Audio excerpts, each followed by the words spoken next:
चला मंडळी, आजच्या जेवणासोबत बनवूया अगदी झटपट होणारा छान असा बुंदी रायता. तर अगदी झटपट सुद्धा रेसिपी होते आणि खूप छान सुद्धा लागते. तर त्यासाठी इथे मी एक भांडं घेतलेलं आहे. त्याच्यामध्ये एक अर्धी वाटी होतील इतकी बुंदी घेतलेली आहे. बाजारामध्ये तुम्हाला प्लेन बुंदी म्हणून मिळून जाईल इझिली. त्याच्यामध्ये पाणी ठेवून भिजण्यासाठी ठेवून दिलेलं आहे. एका बाउलमध्ये अर्धी वाटी दही घेतलेलं आहे. त्याच्यामध्ये अर्धी वाटी पाणी ओतलेलं आहे. त्याच्यानंतर व्हिस्करनं किंवा चमच्याच्या सहाय्यानं त्याची स्मूथ टेक्स्चर होईपर्यंत आपल्याला ढवळून घ्यायचं आहे.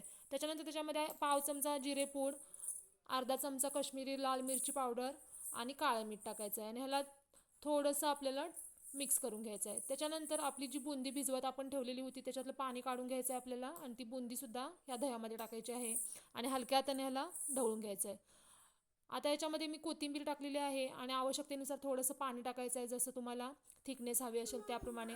त्याच्यानंतर थोडंसं चटपटीत बनवण्यासाठी वरून थोडीशी आमचूर पावडर टाकलेली आहे, पाव चमचा होईल इतकी. आणि झटपट अशा आपलं बुंदी रायता तयार आहे. नक्की ट्राय करा, तुम्हाला नक्की आवडेल.